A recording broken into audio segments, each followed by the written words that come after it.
Hello guys, कैसे आप सभी।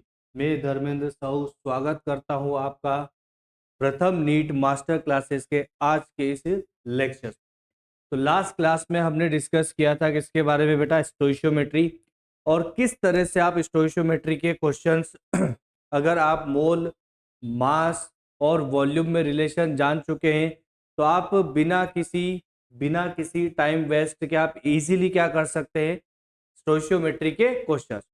अब उसी स्टोइशियोमेट्री का नेक्स्ट पार्ट या उसी का एप्लीकेशंस बोल सकते हो या उसी से रिलेटेड चीजें बोल सकते हैं, और वो हम आज डिस्कस करने वाले हैं, that is percent purity and limiting reagent, और एक्सेस रिएजेंट भी बोल सकते हैं।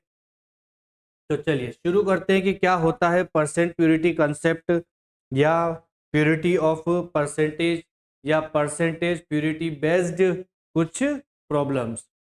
चलिए, तो अगर हम बात करें प्यूरिटी कंसेप्ट की तो क्या होती होगी चीजें, प्यूरिटी कंसेप्ट वाली चीजें जो है वो क्या होती होगी।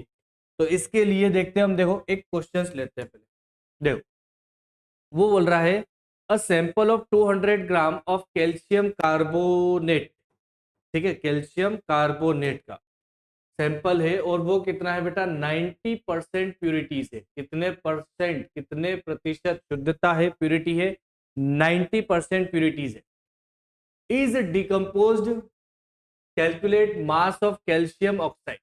कल भी हमने देखा था अगर कैल्शियम ऑक्साइड वाली चीजें हो जाए तो या फिर इसको क्या बोल सकता है, वो रेसिड्यू भी बोल सकता है। क्या बोल सकता है इसको, वो रेसिड्यू भी बोल सकता है। ठीक है, चले अब इसको देखते हैं हम क्या कहना चाह रहा है। तो यहां पर हम इसके लिए क्या लिख सकते हैं, अब देखिए आप, अब क्या बोल सकते हैं हम इसके लिए कि कैल्शियम कार्बोनेट है, और यही कैल्शियम कार्बोनेट CaCO3 को आपने गर्म कर दिया इसको। जब आपने इसको हीट कर दिया तो क्या होगा, ये फॉर्मेशन करेगा बेटा CaO प्लस, क्या रिलीज कर रहा है, CO2।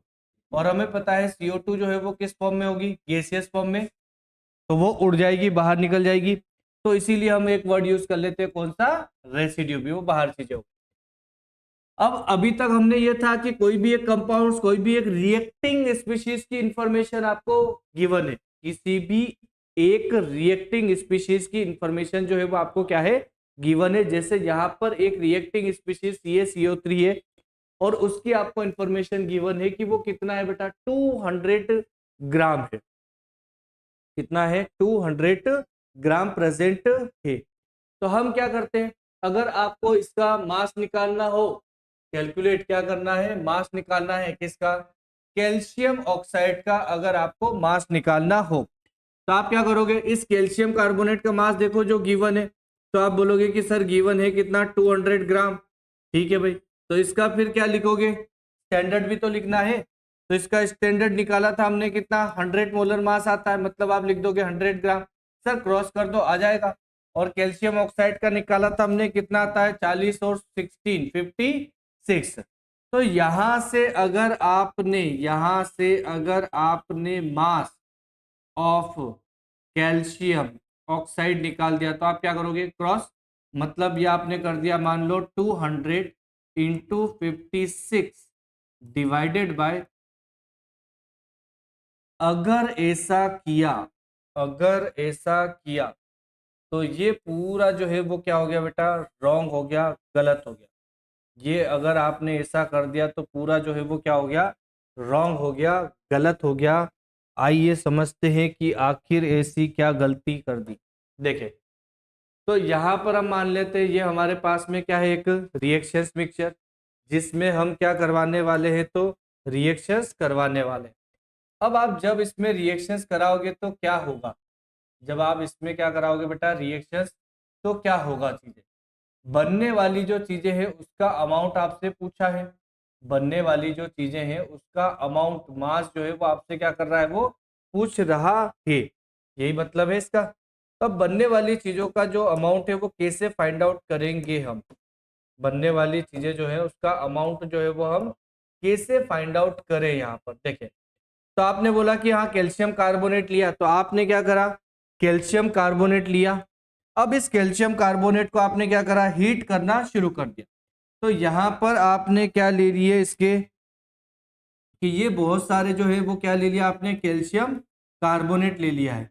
और इस कैल्शियम कार्बोनेट को अब क्या चाह रहे हैं आप, हीट करना शुरू करना चाहो कि आपने कैल्शियम कार्बोनेट एक पर्टिकुलर अमाउंट में मास में ले लिया। तो ये हम बोल रहे हैं क्या, कैल्शियम कार्बोनेट है, कितना है आपके पास में 200 ग्राम है। तो यहाँ पर आपने क्या ले लिया, 200 ग्राम जो है कैल्शियम कार्बोनेट जो आपको गिवन था वो ले लिया। अब आपने क्या करा, इसमें लगाया एक बर्नर और आपने इसको क्या करा, हीट करना शुरू कर दिया। एक बर्नर लगा दिया और बर्नर लगा के आपने क्या करा, इसको तो हीट करना शुरू किया। तो यहाँ से फ्लेम्स निकलना शुरू हुई और आपने इसको हीट करना शुरू किया। ठीक है भाई, तो ये आपने कैल्शियम कार्बोनेट ले लिया और उसको आपने क्या करा, हीट करना शुरू किया। अब जैसे ही आप इसको हीट करना शुरू करोगे, जैसे ही आप इसको हीट करना शुरू करोगे तो क्या होगा, फॉर्मेशन होगा। किसका फॉर्मेशन होगा, तो CaCO3 जो है वो डिकम्पोज होगा और डिकम्पोज होके कन्वर्ट होना शुरू होगा। CaCO3 जो है वो क्या होगा बेटा, डिकम्पोज होगा और डिकम्पोज होके फॉर्मेशन शुरू करेगा। अब इसने बोल रहे हैं हम कि इसने फॉर्मेशन करना शुरू किया। अब इसने फॉर्मेशन करके क्या क्या चीजें बना ली, तो हमने बोला कि ये कन्वर्ट हो रहा है किसमें, CaO में।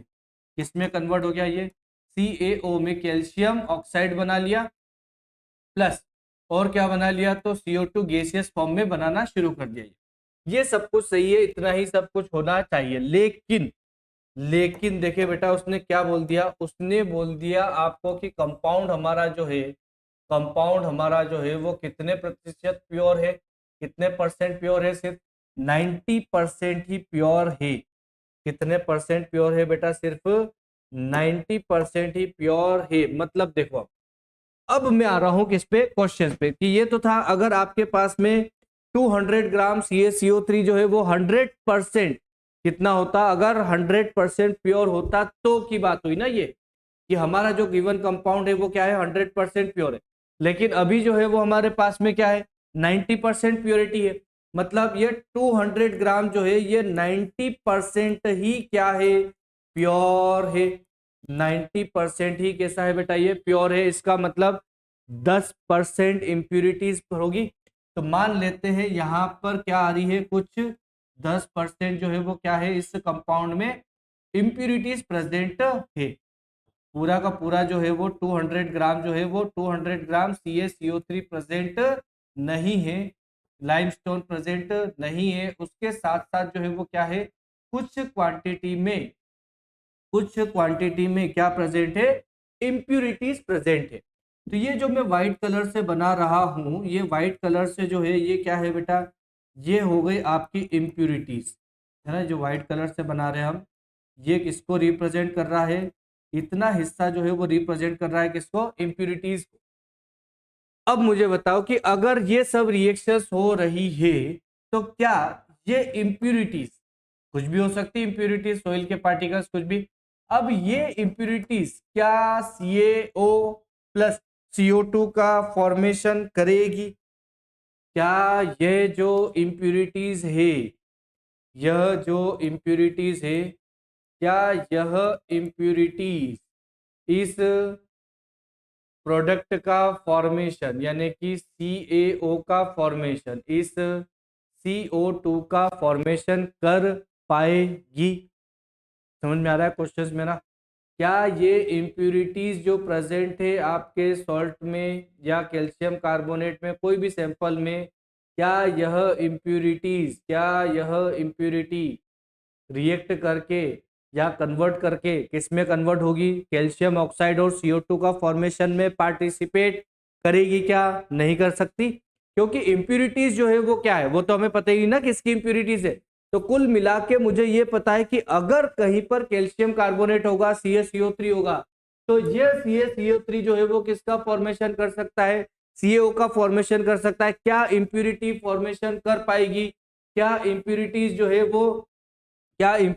है वो CaCO3 को फॉर्म कर पाएगी बेटा, नहीं कर पाएगी, नहीं कर पाएगी। मतलब ये जो 200 ग्राम है CaCO3, इसका सिर्फ 90% पार्ट, इसका कितना हिस्सा, 90%, ही किसमें कन्वर्ट हो रहा होगा, CaO और CO2 में कन्वर्ट हो रहा होगा। 10% जो इम्प्यूरिटीज है, 10% जो इम्प्यूरिटीज है वो CaO का फॉर्मेशन नहीं कर पाएगी, और अगर वो नहीं कर पा रही है तो इसका मतलब उसका कंट्रीब्यूशन, इम्प्यूरिटीज का कंट्रीब्यूशन CaO के फॉर्मेशन में नहीं होगा। सीधी सी बात है भाई, है ना। तो हमारा जो प्रोडक्ट है वो किससे बनता है, हमारा जो प्रोडक्ट है वो किससे बनता है, हमारा तो प्रोडक्ट बनता है किससे, रिएक्टिंग स्पीशीज से। और रिएक्टिंग स्पीशीज कौन है हमारे पास में, कैल्शियम कार्बोनेट प्रेजेंट है, कैल्शियम कार्बोनेट प्रेजेंट है। मतलब ये बोलना चाह रहा हूं मैं कि अगर कहीं भी आपको ये वाला कंसेप्ट दिखे प्यूरिटी वाला, तो पहले आप प्योर कैल्शियम कार्बोनेट या प्योर सैंपल की वैल्यू निकाले। किसकी वैल्यू निकालना बेटा, में प्योर सैंपल की वैल्यू निकालना पड़ेगी, क्योंकि प्योर सैंपल ही कन्वर्ट होता है प्रोडक्ट में, प्योर सैंपल ही कन्वर्ट होता है किसमें, प्रोडक्ट में। Impurity not participate in the formation of product और in the formation of compound, ठीक है। और हमें तो क्या चाहिए, हमें तो आपसे वो पूछेगा कि मास बताओ किसका, कैल्शियम ऑक्साइड का, मतलब मास आपसे पूछ किसका रहा है, प्रोडक्ट का।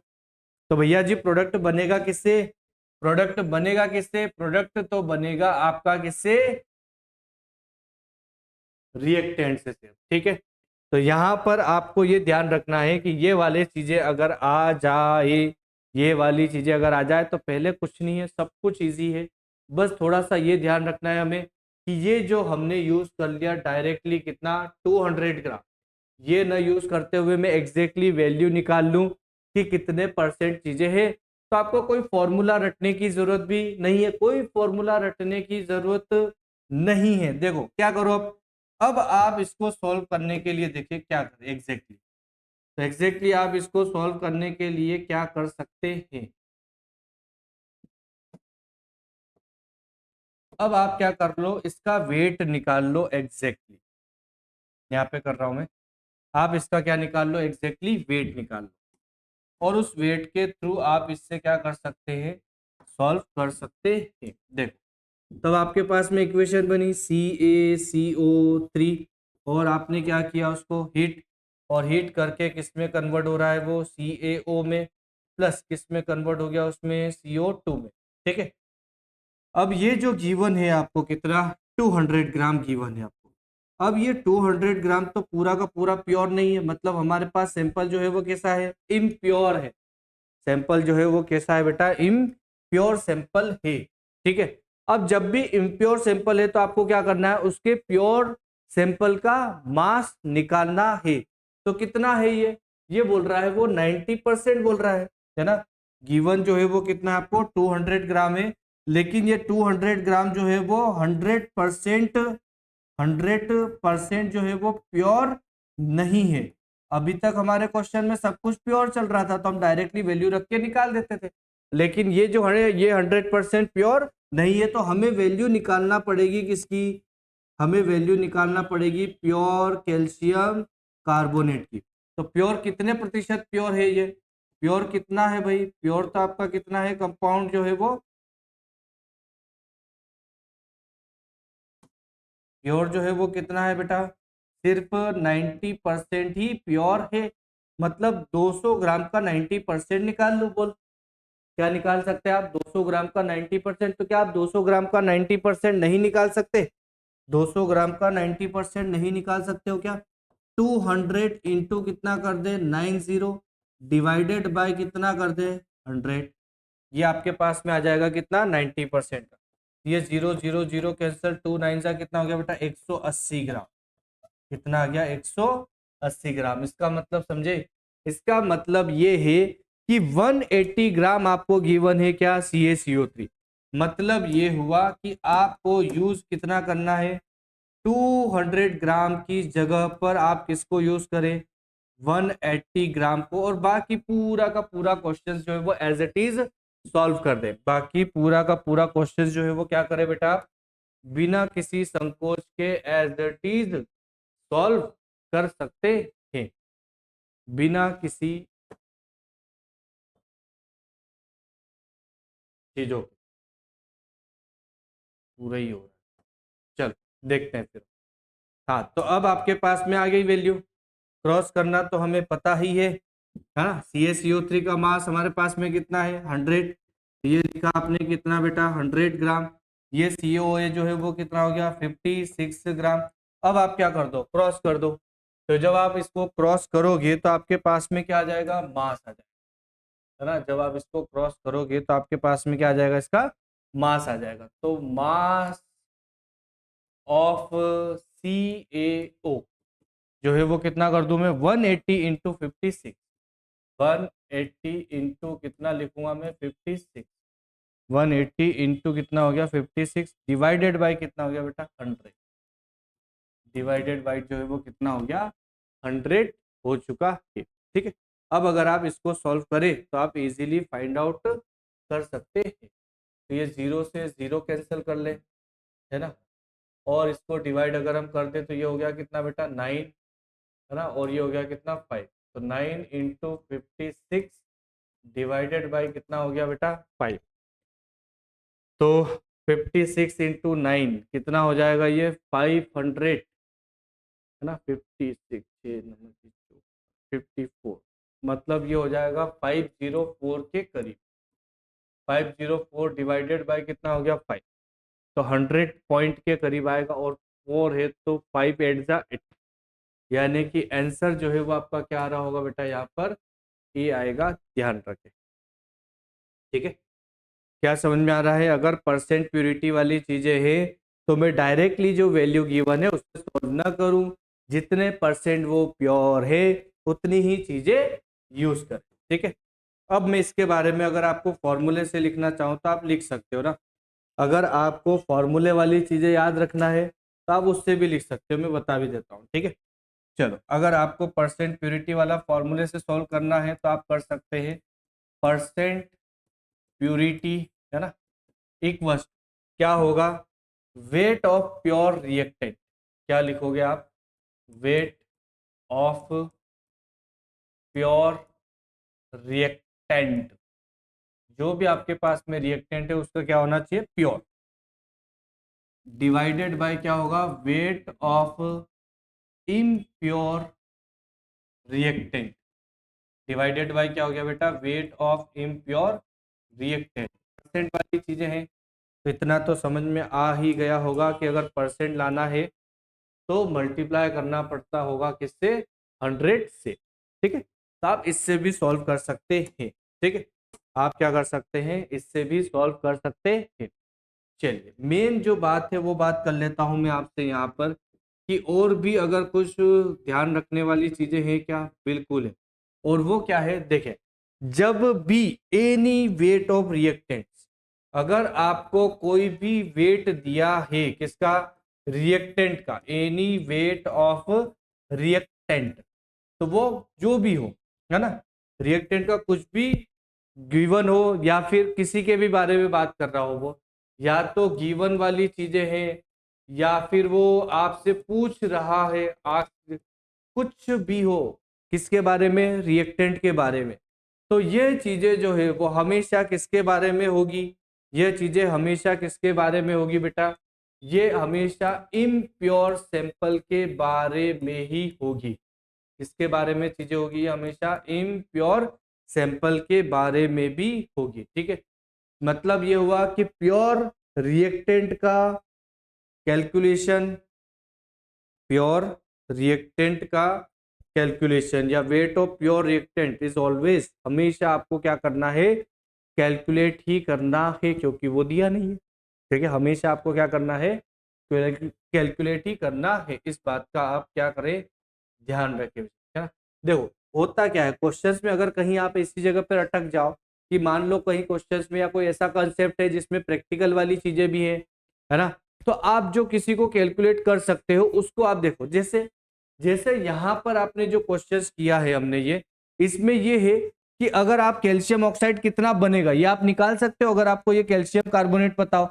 लेकिन मैं बोल दूं इम्प्योरिटी कितनी है, तो इम्प्योरिटी फिर थोड़ी ना पता होगी, है ना। इम्प्योरिटी कितनी होगी वो फिर पता थोड़ी ना होगी। मतलब चीजें जो है वो लगभग वही गिवन होती है। ठीक है, चीजें जो है वो लगभग क्या होती है, वही गिवन होती है। मतलब जो भी इंफॉर्मेशन है वो कभी भी आपको गिवन होगी तो वो किसकी होगी, इम्प्योर सैंपल की होगी। बस आप तो ये ध्यान रखें ना, सेकंड वाले पॉइंट की भी आपको कोई जरूरत नहीं। सेकंड में यही लिखना चाह रहा था, क्या लिखना चाह रहा था मैं, कि प्योर रिएक्टेंट्स की वैल्यू आपको हमेशा क्या करना है, कैलकुलेट करना है। आप फॉर्मूले से जाए तो इस फॉर्मूले का आप यूटिलाइज या यूज कर सकते हैं। ठीक है बेटा, चलिए देखिए आगे एक और क्वेश्चन कुछ हो। हाँ, what will be the volume of CO2, what will be the volume of CO2 at NTP, किसकी बात कर रहा है वो, at NTP, CO2 at NTP obtained on heating 10 gram of limestone, मतलब वही कैल्शियम कार्बोनेट ही है, और वो भी कितना बोल रहा है वो, 10% वाली, 90% सॉरी, है ना। अब की बार उसने क्या कर लिया आपसे, अब की बार उसने आपसे प्रोडक्ट पूछ, है ना, what will be the volume of CO2। हमें पता है ना, जब इसको हमें हीट करेंगे तो प्रोडक्ट जो है वो हमारा क्या बनेगा।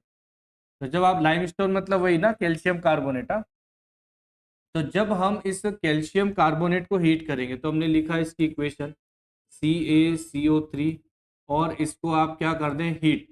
जब आप इसको हीट करोगे तो क्या बनेगा, कैल्शियम ऑक्साइड प्लस क्या बनेगा इसमें, CO2 बनेगा। यही बनेगा भाई, कैल्शियम ऑक्साइड प्लस क्या बनेगा, CO2 बनेगा। सब मास में चल रहा है, ग्राम में चल रहा है, तो हम उसको लिख देते हैं। देखें तो इसका अगर हम लिखे तो कितना आएगा, 100 ग्राम, अभी कैलकुलेट किया था, है ना। सीओ की जरूरत नहीं है क्योंकि वो बात कर रहा है किसके बारे में, CO2, तो अपन CO2 के बारे में लिख लो भाई। 44 ग्राम कार्बन और डाइऑक्साइड का मोलर मास जो है वो कितना हो जाएगा, 44 ग्राम होगा। अब आगे चलते हैं। अब वो बोल रहा है कि कैल्शियम कार्बोनेट जो है वो कितना हीट किया है, कैल्शियम कार्बोनेट जो वो हीट किया है वो कितना है बेटा, 10 ग्राम। लेकिन क्या ये 10 ग्राम प्योर है, नहीं। ये कितने परसेंट प्योर है, ये 90% ही कैसा है, प्योर है। तो अभी जो सैंपल का मास दिया है आपको, ये कैसा हो गया, ये इम्प्योर हुआ। ये जो दिया है वैल्यूज, ये कैसी है, इम्प्योर है। और इम्प्योर वाली तो CO2 बनाएगी नहीं, मतलब इसमें से मुझे इम्प्योरिटीज क्या करना पड़ेगी, रिमूव करना पड़ेगी। और मुझे एग्जैक्टली वैल्यू चाहिए किसकी, प्योर सैंपल की कैल्शियम कार्बोनेट की, है ना।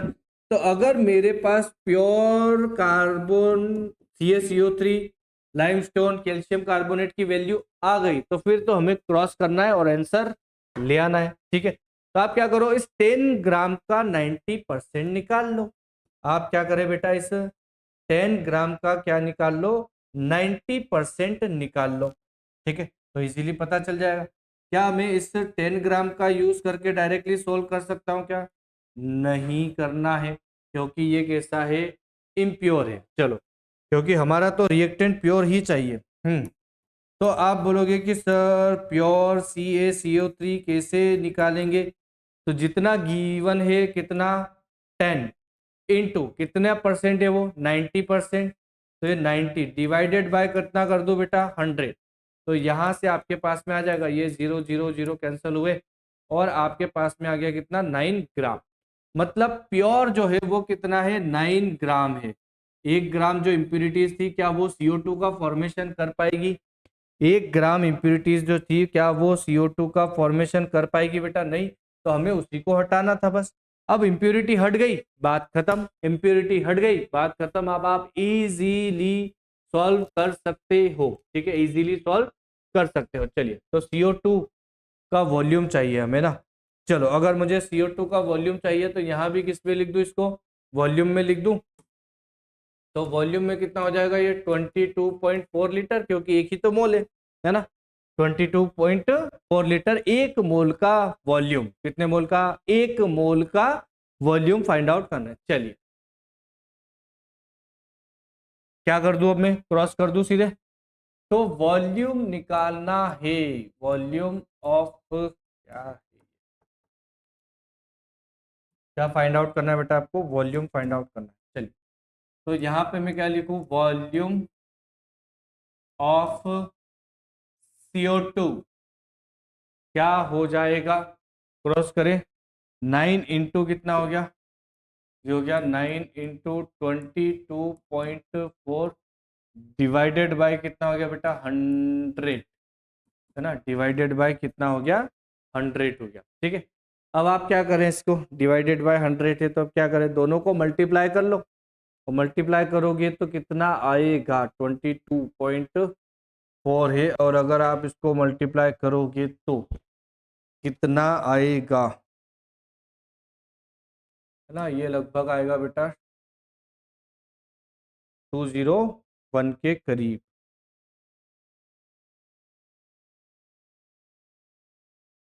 201 ये आ जाएगा 201.6 डिवाइडेड बाय कितना हो जाएगा ये 100 के करीब, है ना।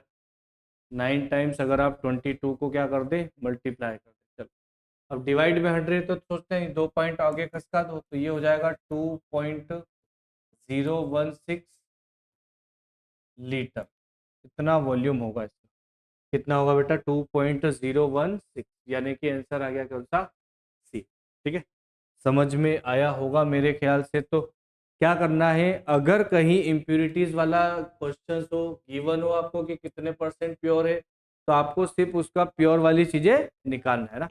उल्टा भी पूछ सकता है वो, देखें नेक्स्ट क्वेश्चन क्या कहना चाह रहा है यहाँ पे। यहाँ पे बोल रहा है वो 20 gram magnesium carbonate sample decompose on heating to give carbon dioxide and 8 gram magnesium oxide. 20 gram जो है वो उसने क्या लिया है, वो मैग्नीशियम कार्बोनेट MgCO3, और उस सैंपल को उसने क्या किया है बेटा, डिकम्पोज होके वो बोल रहा है कि क्या दे रहा है वो, तो CO2, और 8 ग्राम जो है, 8 ग्राम जो है वो आपको क्या मिल रहा है, MgO। What be the percentage purity of MgCO3 in this sample. अब आपको सैंपल में परसेंट प्यूरिटी बताना है कि कितना होगा। ये बहुत ही आसान, बहुत ही आसान। देखिए, तो अगर मैं लिखूं यहाँ पे क्या, MgCO3, जैसे CaCO3 था ऐसे ही क्या है MgCO3, और ये क्या बना रहा है, ये बना रहा है आपका किसको, MgO, मैग्नीशियम, और प्लस में क्या रिलीज हो रही है यहाँ पर भी CO2 गैस जो है वो रिलीज हो रही है। चलिए, ये बोल रहा है वो कि 20 ग्राम, तो सर मैग्नीशियम कार्बोनेट गिवन ही है, क्या ये 20 ग्राम प्योर का होगा, सोच, क्या ये 20 ग्राम प्योर का होगा, नहीं ना। तो हमें क्या करना पड़ेगा, ये जो गिवन है ये इम्प्योर का होगा हमेशा।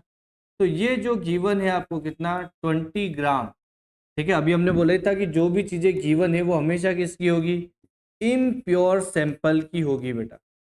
तो ये जो है ये इम्प्योर सैंपल का क्या है, मास है। किसका मास है बेटा, ये इम्प्योर सैंपल का क्या है आपके पास में, मास है। तो अबे हमें क्या देखना है, व्हाट परसेंटेज, तो कितना था प्योर वो पता चल जाए तो परसेंट निकालना तो आसान है। अब आपको क्या जरूरत पड़ेगी, अब आपको ये समझना है कि हमें जरूरत है किसकी, प्योर सैंपल की, प्योर सैंपल की, या प्योर सैंपल का क्या चाहिए, मास चाहिए। अब प्योर सैंपल का मास कैसे पता करूं, तो हमने जैसे बोला था वहां पे कि रिएक्टिंग स्पीशीज जितनी होगी उतना ही तो प्रोडक्ट फॉर्मेशन करेगी। रिएक्टिंग स्पीशीज जितनी होगी उतना ही तो प्रोडक्ट फॉर्मेशन कर रही थी। इंप्यूरिटीज क्या प्रोडक्ट के फॉर्मेशन में पार्टिसिपेट कर रही है, नहीं। आपको इंप्यूरिटीज हटा के ही बात करना है। अब देखो वहां पे इस क्वेश्चन में अब क्या दे दिया है आपको, आपको MgO दिया है प्रोडक्ट वाला, मतलब प्रोडक्ट का मास दिया है, तो आप क्या CaO का मास निकाल सकते हो, या MgCO3 का मास निकाल सकते हो। भाई मुझे बताओ ये MgO किससे मिलके बना होगा, ये किससे बना होगा, ये तो आपका प्योर MgCO3 से ही मिलके बना होगा ना।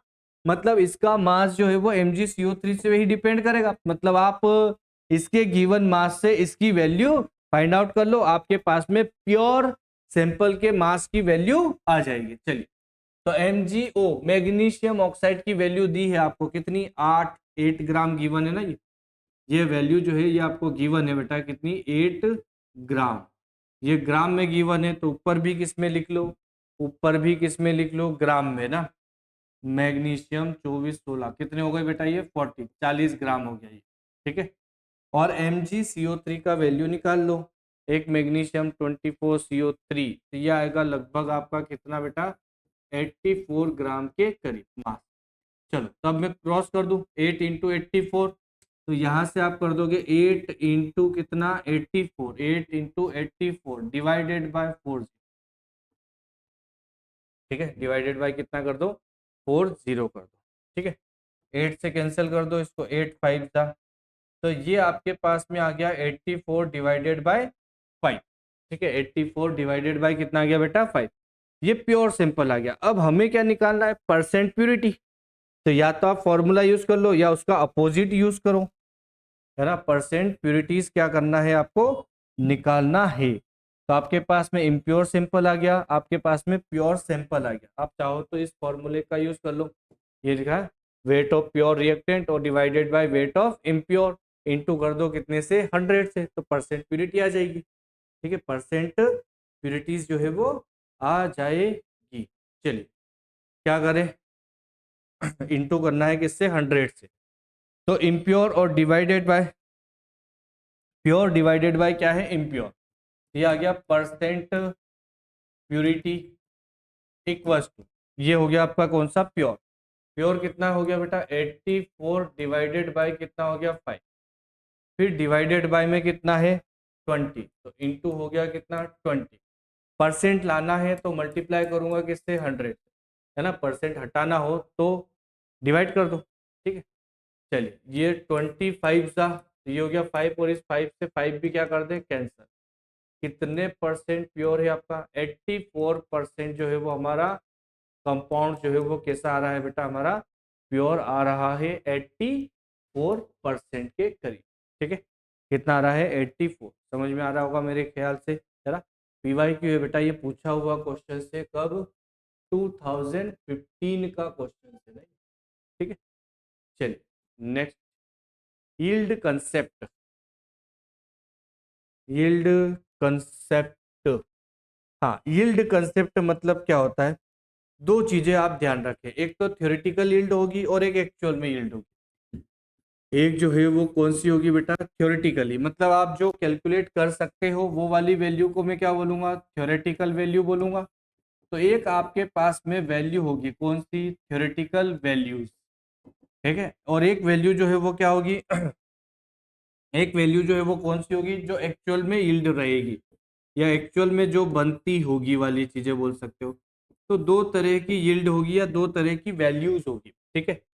अब इसमें क्या फर्क है या क्या चीजें हैं, ठीक है। तो थ्योरेटिकल वैल्यूज जो है वो आप क्या करोगे, थ्योरेटिकली कैलकुलेट करके लाओगे। भाई थ्योरेटिकल वैल्यू जो है वो कैसे लाएंगे हम, थ्योरेटिकली कैलकुलेट, और थ्योरेटिकली कैलकुलेट हम कैसे कर सकते हैं, फिलहाल स्टोइशियोमेट्री पर, है ना। तो ये जो है ये किस पर बेस्ड होगी, ये जो है ये वैल्यू किस पर बेस्ड होगी, इट इज बेस्ड ऑन स्टोइशियोमेट्रिक, किस पर आधारित होगी बेटा, ये बेस्ड ऑन स्टोइशियोमेट्रिक कैलकुलेशन।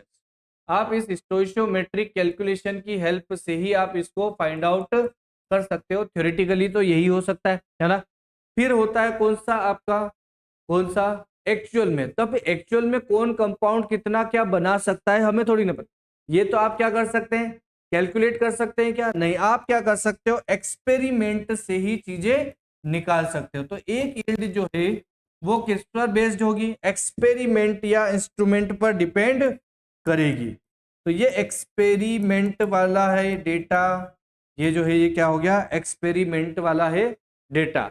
तो ये जो थ्योरेटिकल वैल्यू है ये क्या बोल सकता हूं मैं, ये जो थ्योरेटिकल वैल्यू है बेटा ये क्या है, एक तरह से आइडियली कंडीशन, हम मान के चलते हैं कि हाँ ऐसा हो रहा होगा, मतलब ये आइडियल कंडीशन बोल सकते हो आप, ठीक है, कि हम तो मान लेते हैं कि जो हम कैलकुलेट कर रहे हैं वो क्या है, बिल्कुल सही है।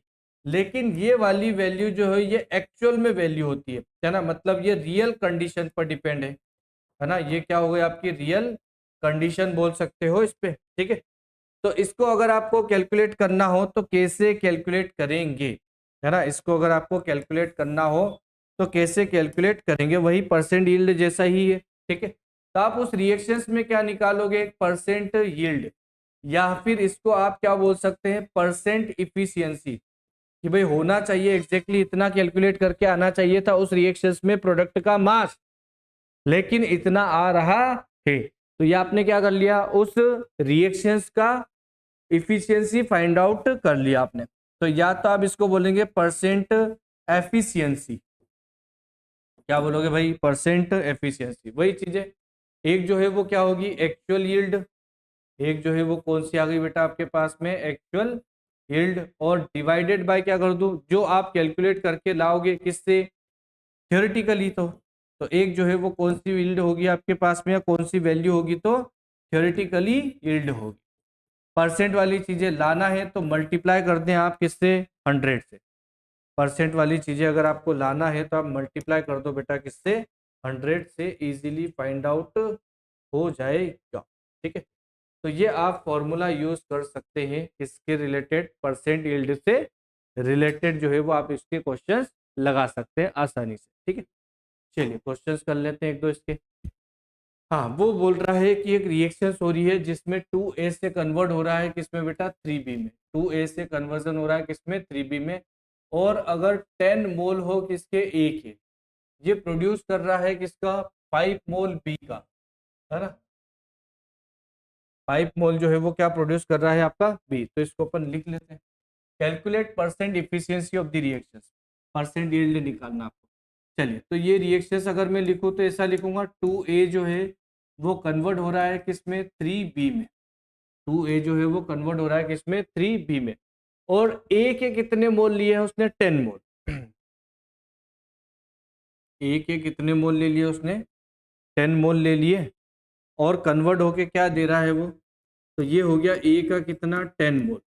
और वो बोल रहा है कि B के कितने मोल बन रहे हैं, 5 मोल बन रहे हैं, प्रोड्यूस 5 मोल। ठीक है, तो क्या करूंगा मैं, एक तो एक्चुअली डेटा के हिसाब से लिखूं, मैं स्टैंडर्ड वैल्यू क्या लिखूंगा, मोल है तो मोल चलते जाए। तो इसके आगे कितना लिखा है, 2, मतलब इसके लिए 2 मोल हो गए, और इसके वैल्यू जो है वो कितनी आ गई बेटा, 3 आ गई है। अब ये जो 5 मोल है बी, ये वाली जो वैल्यू है 5 मोल बी, इसके बारे में सोचें, क्या इसे हम कैलकुलेट करके निकाल सकते हैं कि नहीं निकाल सकते। जब एक डेटा आपको गिवन है परसेंट वाला, तो दूसरी वैल्यू जो है वो आप क्या कर सकते हैं, उसकी वैल्यू फाइंड आउट कर सकते हैं। मतलब आप थ्योरेटिकली वैल्यू निकाल लो, गिवन जो है वो कौन सी होगी, एक्सपेरिमेंटल वैल्यू होगी। जो हम फाइंड आउट या कैलकुलेट नहीं कर सकते वो क्वेश्चंस में गिवन होगी। तो यहां पर आप इसको एक्सपेरिमेंटल तो कैलकुलेट करोगे नहीं, तो थ्योरेटिकल वैल्यू जो है वो आपको कैलकुलेट करना पड़ेगी। ठीक है, तो बताओ इसकी कैलकुलेट करना हो तो क्या करूंगा मैं, इसकी वैल्यू निकालना है तो 5 सॉरी 3 इंटू क्या कर दूंगा, 10। इसकी अगर मुझे एग्जैक्टली क्या करना है, वैल्यू निकालना है, कौन सी, थ्योरेटिकल। एक्सपेरिमेंटल गिवन है ये वाली जो वैल्यू है ये कौन सी हो गई बेटा, एक्सपेरिमेंटल। हमें कौन सी वैल्यू चाहिए इसकी, थ्योरेटिकल। तो अगर आपको थ्योरेटिकल चाहिए विल्ड, या थ्योरेटिकल वैल्यू चाहिए तो निकाल लो आप। तो क्या करूंगा मैं, 10 इंटू कितना हो गया, 3, डिवाइडेड बाई कितना हो गया बेटा, 2। तो ये आ गया आपके पास में कितने मोल, 50 मोल। मोल चल रहे हैं, सब मोल में रखा है तो सब मोल ही मोल है। ठीक है, तो ये थ्योरेटिकल वैल्यू आ गई कितनी, 15 मोल। और एक्सपेरिमेंटल वैल्यू कितनी है आपके पास में, या एक्चुअल यील्ड कितनी है, 5 पे। तो एक आपके पास में दोनों वैल्यू आ चुकी है, तो ये हो गया आपके पास में एक्चुअल यील्ड या एक्चुअल वैल्यूज, जो कि कितनी गिवन है आपके पास में, 5 मोल। ठीक है, अब हमें क्या चाहिए, अब हमें निकालना है परसेंट यील्ड। क्या करूंगा मैं, परसेंट यील्ड निकालना हो तो क्या करेंगे हम, तो परसेंट यील्ड इक्वल्स, वैल्यू रख दूं सीधे।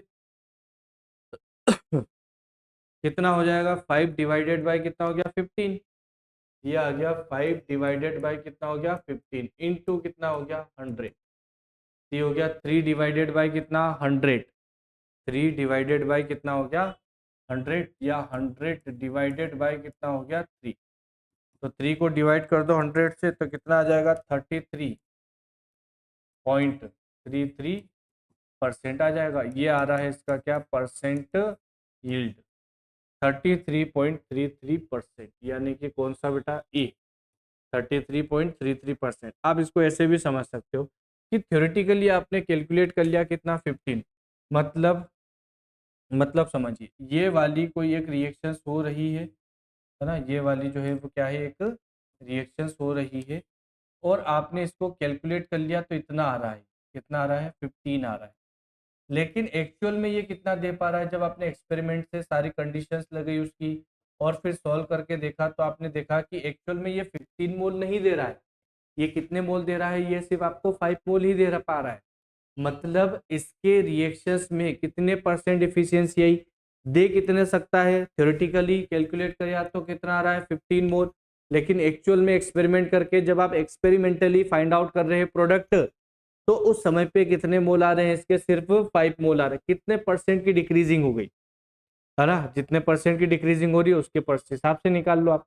तो 3 पार्ट अगर आप डिवाइड कर दो तो 2 पार्ट मिल ही नहीं पा रहा है आपका, मतलब 15 को अगर मैं 3 पार्ट में डिवाइड कर दूं तो 1 पार्ट आ रहा है हमारे पास, 2 पार्ट जो है वो ये रिएक्शन में प्रोडक्ट नहीं बना पा रहा है, मतलब परसेंट इफिशियंसी सिर्फ 33.33% है। कितनी है, सिर्फ 33 पॉइंट कितनी है बेटा, 33% ही आ पा रही है। ठीक है, मेरे ख्याल से समझ में आ रहा होगा। चलिए, बहुत ही इंपॉर्टेंट टॉपिक डिस्कस करते हैं अब वापस, लिमिटिंग एंड एक्सेस रिएजेंट।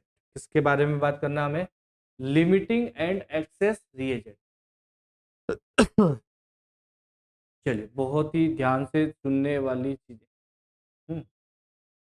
क्या कर सकते हैं हम यहाँ पर, लिमिटिंग लिमिटिंग पर तो आते हैं अपन थोड़ा सा बाद में, पहले आप एग्जांपल सुनिए जिससे हम define कर पाए कि ये लिमिटिंग वर्ड क्या कहना चाह रहा होगा और ये जो एक्सेस वर्ड है इसका क्या मतलब होगा, है ना। एक बार मतलब पता चल जाए तो बाकी आप चीजें आसानी से निकाल सकते हैं कि नहीं निकाल सकते, आसानी से निकाल सकते हो आप। ठीक है, अब इसमें आप क्या करो, इसमें आप वैल्यू लेना शुरू करो। ठीक है, आप इसमें क्या करें, वैल्यू लेना शुरू करें। किस तरह से चीजें जो है वो बन सकती है, देखो मान लो मैं ये पेन बनाना चाह रहा हूँ, या मान लो एक ये क्लास प्रोड्यूस करना चाह रहे हैं हम, तो हमने क्या करा, एक एक बोर्ड चाहिए आपको, और हमें क्या चाहिए, बेंच चाहिए। ठीक है, बोर्ड चाहिए, बेंच चाहिए, तो पूरी क्लास जो है वो फॉर्म हो पाएगी। या फिर आप ऐसा समझे कि अगर मैं ये पेन बनाना चाह रहा हूँ, ठीक है, किसकी वैल्यू या किसको फॉर्म करना चाह रहे हैं हम बेटा, इस पेन को बनाना चाह रहे हैं। अब इस पेन को बनाने के लिए जो नॉर्मली आप लिख रहे हैं, उस पेन को अगर मुझे बनाना है तो क्या होगा, उस पेन को बनाने के लिए कितनी चीजों की जरूरत पड़ेगी आपको, देखें तो एक आपको जरूरत पड़ेगी एक कैप की, एक जो है वो आपको किसकी जरूरत पड़ेगी, कैप की, और एक उसके प्लास्टिक के पूरे बॉडी की जरूरत पड़ेगी। एक जो है वो उसका प्लास्टिक का, मेटल का, जिसका भी आप बनाना चाहें वो पूरी बॉडी की जरूरत पड़ेगी। और एक जो है वो किसकी जरूरत पड़ेगी, उसकी रिफिल की जरूरत पड़ेगी ना, जिसमें स्याही होगी। तो एक जो है वो किसकी जरूरत पड़ रही है, आपको रिफिल्स की जरूरत पड़ रही है। ठीक है, इतना कुछ आपको क्या करना पड़ेगा, लेना पड़ेगा, है ना। तो एक जो है वो किसकी जरूरत पड़ेगी बेटा, यहाँ पर रिफिल की। और ये सभी अगर एक एक हो जाए तो आप इससे एक पेन बना सकते हो, इसमें तो कोई समस्या नहीं होना चाहिए। आप उससे क्या बना सकते हो, एक पेन। मतलब रॉ मटेरियल अगर आपको दे दिया जाए तो आप बॉडी लोगे, उस बॉडी में क्या डालोगे, रिफिल, और फिर केप लगा दोगे, मतलब आपके पास में एक पेन जो है वो क्या हो गया, रेडी हो चुका है। ठीक है, एक पेन जो है वो क्या कर लिया आपने बेटा, रेडी कर लिया। अब देखो, अब अगर मैं क्वांटिटी अलग अलग लेना शुरू करूं, देखिए अब अगर मैं बोल रहा हूं क्या, कि अगर आपके पास में 10 जो है वो क्या है, केप है। ठीक है, 10 केप जो है वो कितने हैं, 10, और जो बॉडी है वो मान लेते हैं आपके पास में कितनी है, 20 है। ठीक है, और जो रिफिल आप यूज कर रहे हो वो भी मान लेते हैं हम कितनी है, तो 20 है। अब आपको बोला गया कि आपको ये रॉ मटेरियल दे दिया, 20 रिफिल दे दी, है ना, 20 जो है वो उसकी प्लास्टिक बॉडी या मेटल बॉडी दे दी, और 10 जो है वो क्या बोल दिया उसने, केप दे दी। और आपसे बोला जाए कि बनाइए भाई, पेन बनाओ, आप कितने पेन परफेक्टली वाले बना पाएंगे। तो आप बोलोगे कि सर अगर 10 ही केप है, 10 केप से आपके पास में, तो 10 ही बन सकते हैं, क्योंकि 10 में तो आप सिर्फ बॉडी में रिफिल को ही फिट कर पाएंगे। 10 में तो आप क्या कर पाएंगे बेटा, बॉडी में रिफिल को ही फिट कर पाएंगे। क्या एग्जैक्टली कंप्लीटली पेन बना, क्या नहीं बन पाएगा। मतलब अगर आपको ये डेटा गिवन हो, इतनी सारी चीजें गिवन है, तो आप बोलोगे कि सर 10 पेन ही बन पाएंगे। कितने एग्जैक्टली परफेक्टली कितने पेन बन पाएंगे बेटा, 10 पेन ही बन पाएंगे। ठीक है, ये 10 पेन ही बने, किसने डिसाइड किया, ये 10 पेन ही बने कितने, किसने डिसाइड किया, तो आप बोलोगे केप ने डिसाइड कर दिया, है कि नहीं। क्योंकि अगर आपके पास में केप और होते तो आप और ज्यादा पेन बना सकते थे, और ज्यादा पेन बना सकते थे। तो ये जो पेन बना है ये किसने डिसाइड किया है? केप ने। तो पेन को अगर आप प्रोडक्ट मान ले तो इस प्रोडक्ट का फॉर्मेशन किस रिएक्टेंट ने डिसाइड कर दिया? केप ने। ठीक है, मतलब ये चीजें हो गई। क्या मैं ये बोल सकता हूं कि ये जो केप है ये पूरी तरह से खत्म हो चुके होंगे? क्या ये केप है ये आपने 100% पूरी तरह से यूटिलाइज कर चुके हो? यानी कि ये जो केप है ये पूरी तरह से खत्म हो चुके हैं, पूरी तरह से खत्म हो चुके हैं। दूसरी चीज, अब अगर मैं बात करूं किसकी, इसकी रिफिल की बात करूं या फिर ये बॉडी की बात करूं, क्या ये 10% या 10% क्या 10 पार्ट जो है वो और भी पड़ा होगा? मतलब 10 बॉडी पड़ी होगी आपके पास में, 10 रिफिल भी तो होंगे आपके पास में, अभी भी होंगे कि नहीं होंगे? ये दोनों चीजें अभी भी आपके पास में प्रेजेंट होगी। मतलब आपके पास में ध्यान दो, दो चीजें हो रही है। एक तो मैं बोल रहा हूं कि ये जो केप है इस केप ने डिसाइड कर दिया कि ये जो पेन है ये कितने पेन बनेंगे। इस केप ने ये डिसाइड कर दिया कि ये पेन कितने बनेंगे। मतलब ये जो केप है ये क्या है? ये मेन है कि आप कितना भी रिएक्टेंट लो यही डिसाइड करेगा कि प्रोडक्ट का फॉर्मेशन कितना होगा। ये रिएक्टेंट डिसाइड कर रहा है इसमें कितना प्रोडक्ट का फॉर्मेशन होगा।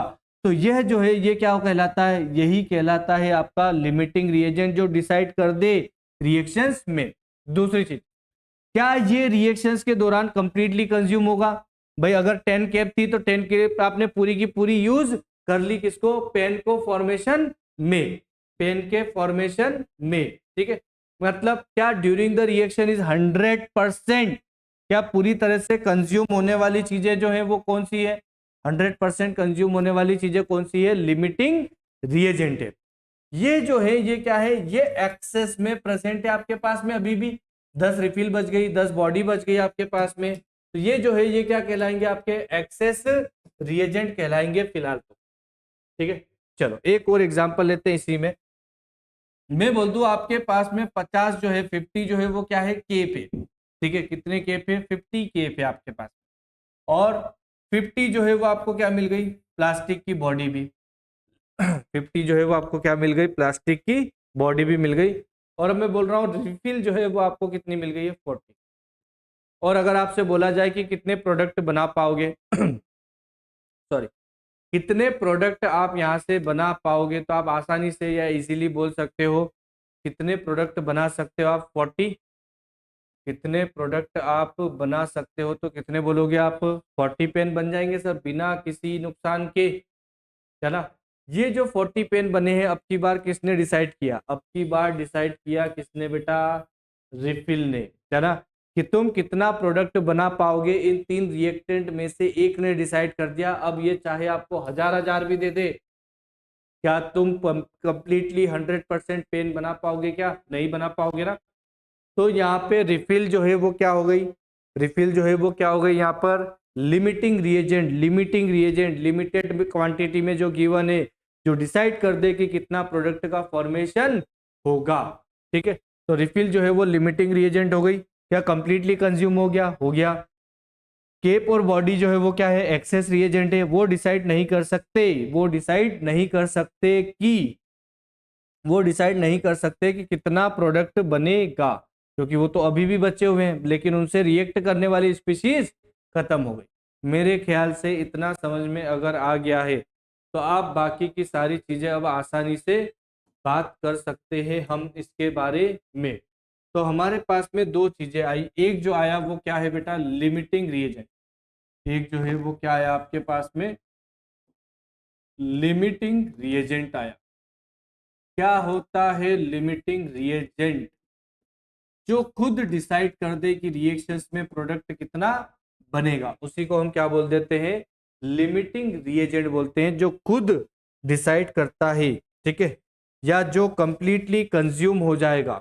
ठीक है, तो हम बोल सकते हैं reactant the reactant which completely consume, the reactant which completely consume. ऐसा रिएक्टेंट जो कंप्लीटली क्या हो जाए बेटा? कंज्यूम्ड हो जाए। किसमें कंप्लीटली कंज्यूम होगा? किसमें? इन रिएक्शन। उसे हम क्या बोल देते हैं, लिमिटिंग रिएजेंट बोलते हैं, LR, लिमिटिंग रिएजेंट। जो कंप्लीटली कंज्यूम हो जाए उसे हम क्या बोल देंगे, लिमिटिंग रिएजेंट। और एक जो है वो हमारा कौन सा हो गया, एक जो है वो हमारा कौन सा आ रहा है, एक्सेस रिएजेंट आ रहा है। जरा एक लिमिटिंग रिएजेंट है और एक जो हमने डिफाइन किया है वो कौन सा रिएजेंट है आपके पास में, तो एक्सेस रिएजेंट है। अब ये जो एक्सेस रिएजेंट है ये क्या बोलूंगा मैं, एक्सेस रिएजेंट जो है वो क्या हो गया, जो अभी भी रिएक्शंस के मिक्सचर में प्रेजेंट है, जो अभी भी रिएक्टेंट के मिक्सचर में प्रेजेंट है, तो हम बोल सकते हैं द रिएक्टेंट विच प्रेजेंट, जो प्रेजेंट हो, किसमें प्रेजेंट हो, the reactant which is present, या प्रेजेंट की जगह विच, इसको रिमेनिंग लिख सकते हैं, है ना, विच इज रिमेनिंग, बचा हुआ रहेगा, which is remaining in chemical reactions या रिएक्शन। ठीक है, इसको हम क्या लिखेंगे, ER, एक्सेस रिएजेंट होगा। ठीक है, अब चीजें जो है ये क्या है, अब यहाँ पर आपको दो चीजें होगी। ठीक है, ये कंसेप्ट कब अप्लाई करना है, ये कंसेप्ट कब अप्लाई का, जब इंफॉर्मेशन व्हेन, ये कब आपको बारे में या इसके बारे में कब सोचना है, व्हेन, जब क्या हो, इंफॉर्मेशन, जब आपको सभी, when information of all reactants, जब आपको सभी रिएक्टेंट के बारे में क्या गिवन हो, information given, when information of all reactants is given या आर गिवन। अगर सभी के बारे में इंफॉर्मेशन दे दी तो फिर मैं कैसे डिसाइड करूंगा, जैसे देखो यहाँ पे मैंने बोला ये सभी जो है वो किसकी तरह काम कर रहे हैं, आपका ये सभी जो है वो किसकी तरह काम कर रहे हैं हमारे पास में, रिएक्टेंट की तरह, और इन रिएक्टेंट की सभी की इंफॉर्मेशन दे दी मैंने आपको, 50 50 40। और ये जो पेन है फाइनली वो हमारे लिए क्या है, प्रोडक्ट है, पेन जो है वो फाइनली हमारे लिए क्या है बेटा, प्रोडक्ट है। अब इस प्रोडक्ट का फॉर्मेशन डिपेंड करेगा ना, तो अब आप कैसे बनाओगे, कैसे क्रॉस करोगे, वही करना हमें क्रॉस ही है, करना हमें अपनी ट्रिक सही है, लेकिन मैं कराऊंगा किसके साथ, ये डिफिकल्ट है। तो ये फाइंड आउट करने के लिए हमने पढ़ रहे हैं किसको, तो लिमिटिंग रिएजेंट को। जब आपको एक से ज्यादा, एक से ज्यादा रिएक्टिंग स्पीशीज के बारे में अगर इंफॉर्मेशन गिवन है तो मैं फिर प्रोडक्ट किससे बनाऊंगा, ये डिसाइड करने के लिए हम किसको पढ़ते हैं, लिमिटिंग रिएजेंट को पढ़ते हैं बेटा।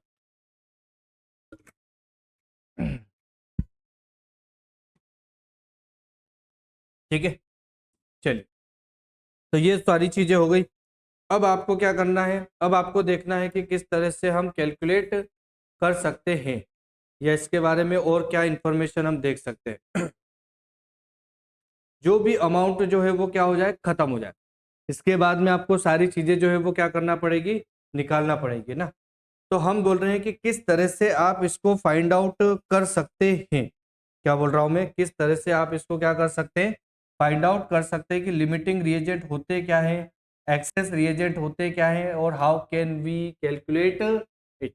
ठीक है, देखो बेटा, या तो फॉर्मूले रटो, या फिर आप क्या करो, इजीली कंसेप्ट अप्लाई करो, और उससे आप चीजें जो है वो फाइंड आउट कर लो, है ना, चीजें जो है वो क्या कर लो, फाइंड आउट कर लो। देखो, तो अगर मैं आपसे बोलूं कि एक रिएक्शन हो रही है जिसमें ये हमने लिया है ए, और ये रिएक्ट कर रहा है किसके साथ में, 2B के साथ में, और इसने फॉर्मेशन कर दिया किसका, C+2D का फॉर्मेशन कर दिया। ठीक है, ये रिएक्शंस बोल दी हमने, एक रिएक्शंस हो रही है ए और बी। अब आपके पास में क्या है, डेटा गिवन होगा। अब हमने बोला कि इसमें से डेटा किसका गिवन हो, दो रिएक्टेंट्स का ना, कम से कम। ठीक है, तो मैं बोल रहा हूं कि एक इसका डेटा गिवन है आपको, कितने मालूम है, ये 4 मोल गिवन है, और ये जो है ये आपको गिवन है कितना बेटा, 3 मोल है। और आपसे पूछ ले कि find out the mole of C, तो आप क्या करोगे, मोल तो लिख दोगे, इसका स्टैंडर्ड स्टोइचियोमेट्री इसका कितना हो गया, 1, इसी का मोल का स्टैंडर्ड कितना हो गया, 2, इसका स्टैंडर्ड कितना हो गया, 1। लेकिन अगर आपको सी के मोल फाइंड आउट करना है तो एक तो ये कर सकते हो आप, 4 × 1 डिवाइडेड बाय 1, मतलब 4 मोल आएगा।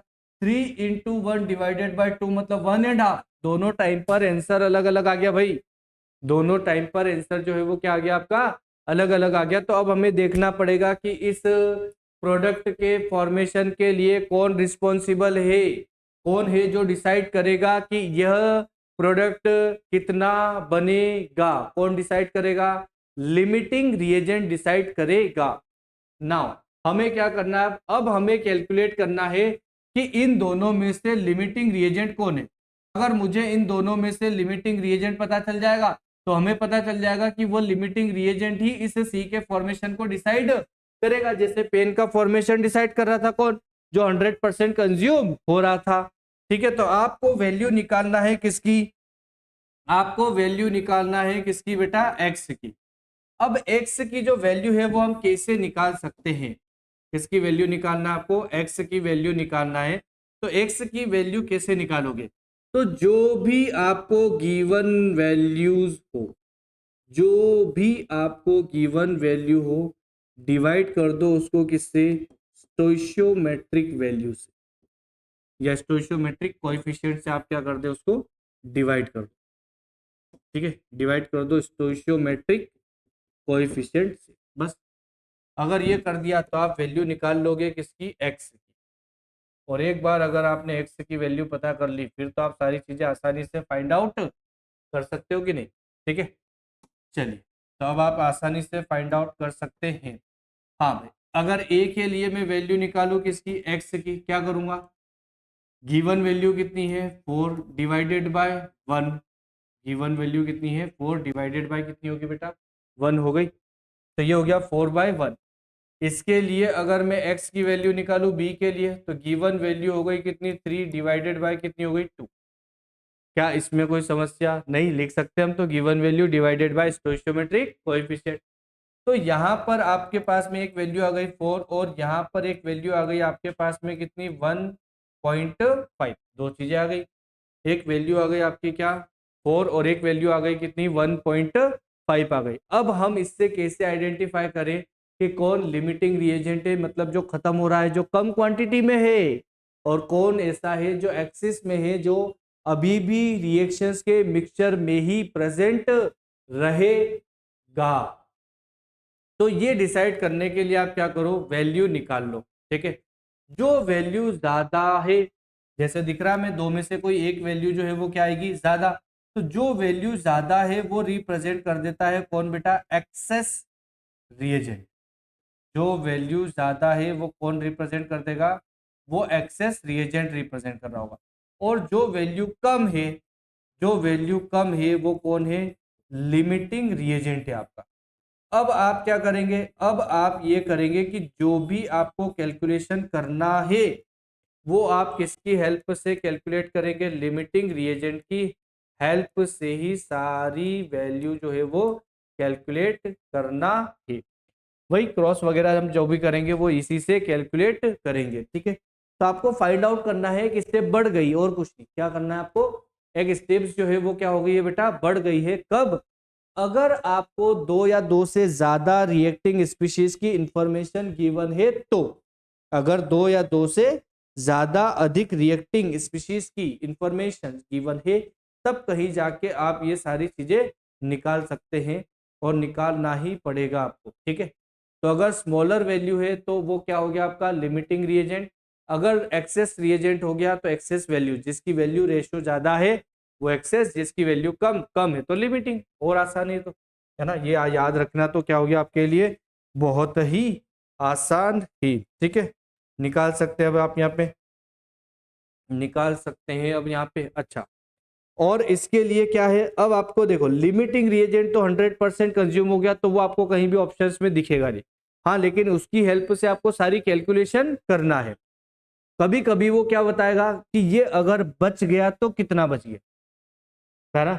भैया एक्सेस रिएजेंट है तो ये रिमेनिंग होगा किसमें, रिएक्शंस के मिक्सचर में, रिएक्शंस के सॉल्यूशन में। तो आपसे ये भी पूछ सकता है कि ये आखिर बचा है तो कितना, या कितना पार्ट जो है वो रिएक्ट हो चुका होगा, कितना पार्ट जो है वो रिएक्ट हो चुका होगा। तो आपको अगर एक्सेस रिएजेंट वाली चीजें निकालना है कि आखिर कितना बचा हुआ है, कौन, एक्सेस रिएजेंट, है ना। तो इसका भी बता देता हूं मैं। अगर आपको क्या निकालना है कि एक्सेस रिएजेंट जो है वो कितना बचा हुआ है, तो इसके लिए क्या करेंगे हम, है ना। तो आपको क्या निकालना है, कॉन्सेंट्रेशन या मोल या जो भी चीजें आपको निकालना है। फिलहाल तो मोल है तो मैं मोल लिख रहा हूं, ठीक है। मोल जो है वो कौन से, रिमेनिंग मोल। मोल भी कौन से बेटा, रिमेनिंग मोल किसके, एक्सेस रिएजेंट के। ये ध्यान रखें, क्योंकि लिमिटिंग रिएजेंट तो ड्यूरिंग रिएक्शन 100% कंज्यूम हो चुका है। तो अब आप इसको क्या करो, कॉन्सेंट्रेशन देखो कौन सा इनिशियली आपने कितना लिया, और माइनस कर दो किससे, जितना ये रिएक्ट कर चुका है, जितना ये क्या कर चुका हो, रिएक्ट कर चुका हो। इससे आप क्या निकाल सकते हैं, इससे आप निकाल सकते हैं कि कितना एक्सेस रिएजेंट जो है वो रिएक्ट कर चुका है और कितना जो है वो बचा हुआ है, ठीक है। ध्यान रखें यहाँ मोल है तो यहाँ मैंने एन लिख दिया फिलहाल ना। बाकी फिर मास हो तो आप मास देखें, कॉन्सेंट्रेशन हो तो कॉन्सेंट्रेशन, वॉल्यूम हो तो वॉल्यूम, मोल हो तो मोल देखें, ठीक है। चलिए करें इसके क्वेश्चंस। मेन जो खेल है वो क्या है आपका, क्वेश्चंस का ही खेल है, और क्वेश्चंस देखते हैं, ठीक है। क्या कहना चाह रहा है क्वेश्चंस यहाँ पे आपसे, क्वेश्चन कह रहा है AlCl3 है ना, नहीं ये जो है ये क्या है बेटा, AlCl3 is formed by the reactions of aluminium to chlorine. Aluminium और क्लोरीन दोनों जो है वो क्या कर रहे हैं, आपस में रिएक्ट कर रहे हैं, और रिएक्ट करके किसका फॉर्मेशन कर रहे हैं, वो AlCl3 का फॉर्मेशन कर रहे हैं। बाकी तो कोई क्वेश्चन दिख नहीं रहा मुझे। चलो देखते हैं ये कहना क्या चाह रहा है, मैं पूरा क्वेश्चन, मतलब एल्यूमिनियम जो है वो क्या हो रहा होगा, कंबाइन किसके साथ में बेटा, क्लोरीन के साथ, और ये फॉर्मेशन कर रहा है AlCl3 का, ऐसा कहना चाह रहा है, ठीक है। बस अगर ऐसा ही कहना चाह रहा है तो कुछ ना कुछ इन्फॉर्मेशन तो गिवन होना चाहिए। चलो तो अपन मन से मान लेते हैं इसको, तो ऐसे ही सॉल्व कर लेते हैं, फिर आगे आप करते रहे ना। तो मैं बोल रहा हूँ कि इसके अगर मैं आपको मोल दे दूं कितने, 5 मोल, और इसके में अगर आपको मोल दे दूं कितने, 6 मोल, ये आप क्वेश्चन कंप्लीट मान लिए ना। क्या मोल दे दिए आपको, 5 मोल, और इसके कितने दे दिए, 6 मोल दे दिए हैं। अब आपसे अगर पूछना है वो क्या पूछ सकता है, आपसे पूछ ले कि बताइए एक्सेस रिएजेंट कौन है, मतलब एल्यूमिनियम है, क्लोरीन है, LCl3 है, कौन है। या फिर आपसे पूछ ले क्या, फाइंड लिमिटिंग रिएजेंट, आपसे ये भी पूछ सकता है कि लिमिटिंग रिएजेंट कौन है और कौन नहीं है, ठीक है। तो दोनों फाइंड आउट कर लीजिए। या फिर आपसे पूछ ले कि AlCl3 कितना बनेगा, है ना, find the mole of AlCl3, इतना पूछ ले आपसे। या फिर आपसे पूछ ले रिमेनिंग मोल्स, है ना, मोल है तो सब मोल लिख रहा हूं मैं।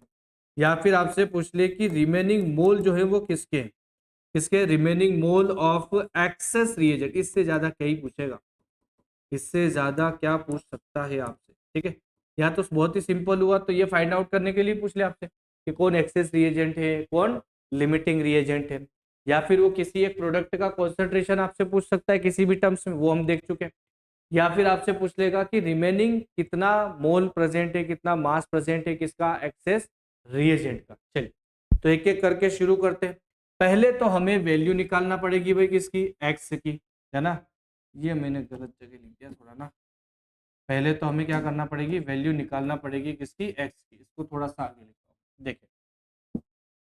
तो हमारे पास में रिएक्शन से Al प्लस क्या बना रहा है, Cl2, और ये कन्वर्ट हो रहा है किसमें, AlCl3 में, है ना। कन्वर्जन जो है वो किसमें हो रहा है बेटा, ये कन्वर्ट हो रहा है किसमें,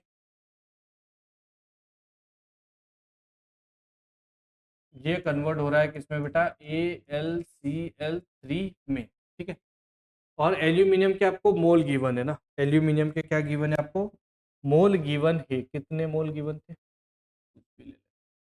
ये आपके 5 मोल गिवन है, और ये आपको गिवन है 6 मोल। तो एक के 5 मोल गिवन है और एक के आपको मोल दे दिए कितने, 6। पहली चीज, रिएक्शंस जो है वो हमेशा क्या होना चाहिए बेटा, बैलेंस होना चाहिए। कंप्लीट बैलेंस रिएक्शंस ही कंप्लीट इंफॉर्मेशन देगी आपको, कंप्लीट इक्वेशंस ही कंप्लीट इंफॉर्मेशन देगी आपको ना। तो बैलेंस कर लो, दिख ही रहा आपको, ये 2 लगेंगे तो ये भी हो गए 2, और Cl हो गए कितने बेटा, 3, ठीक है, लिख सकते हैं इतना। 3 हो गए Cl2, है ना। अब इसमें क्या देखो आप, फाइंड आउट करना है सॉरी, कौन एक्सेस रिएजेंट और कौन लिमिटिंग रिएजेंट है। तब हमने फाइंड करना शुरू कर चुके हैं। तो इसका लिखा हमने 2 और इसके लिखे हमने कितने 3। तो हमें वैल्यू चाहिए किसकी, x की। तो ये हो जाएगा कितना 5 डिवाइडेड बाई कितना हो गया बेटा 5 डिवाइडेड बाई कितना हो गया 2, और ये हो गया कितना बेटा 6 डिवाइडेड बाई कितना 3। तो आपके पास में एक वैल्यू आ गई कितनी 2.5 और एक वैल्यू आ गई कितनी 3 3 टू जा 6, सॉरी, एक वैल्यू आ गई कितनी 2। तो आप बोलोगे 2.5 जो है वो क्या हो गया ज्यादा, और अगर 2.5 ज्यादा हो गया तो 2.5 अगर ज्यादा हो गया तो क्या हो गया आपके पास में, जो चीजें एक्सेस है वो एक्सेस रिएजेंट हो गया। तो यहाँ पर बोलोगे आपकी जो एल्यूमिनियम है वो कौन सा हो गया बेटा आपका एक्सेस रिएजेंट हो गया, और जो क्लोरीन है वो कौन है आपका लिमिटिंग रिएजेंट है इस रिएक्शंस में। चलो तो दो फाइंड आउट कर लिया आपने कि एक्सेस रिएजेंट जो है वो कौन से हो गए बेटा एल्यूमिनियम, लिमिटिंग रिएजेंट जो है वो कौन सा है आपके पास में क्लोरीन आ गया। अब वो बोल रहा है mole of AlCl3 find out करना है आपको, कि AlCl3 के क्या फाइंड आउट करना है आपको, मोल फाइंड आउट करना है। चलो फाइंड आउट कर लेते हैं इसके मोल, क्या दिक्कत है। हाँ तो हमें जब एक लिमिटिंग रिएजेंट पता चल जाएगा तो सारी कैलकुलेशन हम उसी के साथ करेंगे। तो एल्यूमिनियम के स्टैंडर्ड लिख दो, कितना है ये 2 मोल है। तो अब अगर हमें निकालना हो मोल ऑफ किसके निकाल लूं मैं AlCl3 के, बताएं क्या करेंगे, क्रॉस करना है अब हमें। तो 6 इंटू टू डिवाइडेड बाय कितना हो गया बेटा 3। तो ये आ गए आपके पास में कितने 4 मोल। तो मोल्स ऑफ AlCl3 जो है वो कितने आ गए आपके पास में 4 आ गए। चलिए अब वो बोल रहा है कि रिमेनिंग भी मोल निकाल दो किसके एक्सेस रिएजेंट के, है ना, कितना प्रेजेंट है कौन एक्सेस रिएजेंट। तो उसके भी क्या फाइंड आउट करना है आपको, मोल फाइंड आउट करना है कि आखिर बचा तो बचा कितना, आखिर बचा तो बचा कितना। तो इसके लिए क्या जरूरत पड़ेगी हमें नंबर ऑफ मोल्स निकालना है हमें जो बचे हुए हैं रिमेनिंग, किसके निकालूंगा मैं एक्सेस रिएजेंट के। तो इसके लिए क्या जरूरत पड़ेगी हमें, एक तो इनिशियली मोल कितने थे, तो मोल तो चाहिए आपको कौन से इनिशियल, माइनस में कर दूं कि कितने मोल जो है वो रिएक्ट कर चुके होंगे। भाई जितने रिएक्ट कर चुके होंगे वो तो कंज्यूम, और तो बचेगा ही नहीं। तो इनिशियल मोल तो हमें पता है कितने मोल लेके चले हो आप इसके 5 मोल, लेकिन रिएक्ट कितने हुए वो नहीं पता ना हमें। तो अब आपको क्या करना है, मोल निकालना है किसके रिएक्टेड, जितने भी एक्सेस रिएजेंट जो है वो कितना रिएक्ट कर चुका है। मतलब अब आप क्या करो, इसको भूल जाओ, जो गिवन है इसको क्या करो आप भूल जाओ, है ना तो आप इससे निकाल लो 6 इंटू 2 डिवाइडेड बाई कितना 3, है ना। आप इसको क्या करो, जो इनिशियली गिवन है इसको क्या करें बेटा आप भूल जाए, और वैल्यू निकाल ले कि एग्जैक्टली ये कितना रिएक्ट कर चुका होगा। तो ये कितना रिएक्ट कर चुका होगा ये भी कौन डिसाइड करेगा, एक क्लोरीन ही, तो सब कुछ लिमिटिंग रिएजेंट ही डिसाइड करेगा। तो यहां पर इससे आप वैल्यू निकाल लें। चलो तो क्या करूंगा मैं 6 इंटू 2, क्या करेंगे 6 इंटू 2 डिवाइडेड बाई कितना हो गया 3। तो ये हो गया 6 इंटू 2 डिवाइडेड बाय कितना हो गया 3, बताएं कितना हो गया 12, और 12 डिवाइडेड बाय कितना हो गया 3। तो कितने मोल आ गए इसके 4। मतलब रिएक्ट जो है वो कितने हो चुके होंगे 4। भाई अगर तुमको 5 मोल दे दे, 4 रिएक्ट कर चुके हैं, बचे कितने 5 मोल थे, 4 रिएक्ट कर चुके हैं, तो बचे हुए कितने हैं, है ना। तो बचे हुए कितने हैं आपके पास में बताएं फटाफट, 1 मोल बचा हुआ है। तो रिमेनिंग मोल जो है वो कितने हो गए, 1 मोल हो चुका है। देखा बेटा बहुत ही आसान है। एक स्टेप बढ़ गई, वो भी ये कि अगर आपको दो रिएक्टेंट की वैल्यू गिवन है, इंफॉर्मेशन गिवन है, तब मुझे डिसाइड करना पड़ेगा कि मैं किससे मानूं, किससे कैलकुलेट करूं, कौन डिसाइड करेगा। ठीक है, तो वो डिसाइड करता है हमारा कौन, LR डिसाइड कर लेता है। वो जो डिसाइड करता है वो कौन डिसाइड करता है भैया जी, LR डिसाइड करता है। चलिए मिलते हैं नेक्स्ट क्वेश्चंस के साथ में। 3 मोल जिंक है, 5 मोल सल्फर है, 4 मोल आयरन है, रिएक्ट कर रहे हैं, फॉर्म कर रहे हैं ZnFeS2 एज पर दी रिएक्शंस गिवन है भैया आपको, रिएक्शंस गिवन है ZnFe2S और ZnFeS2 बना रहे हैं, ठीक है।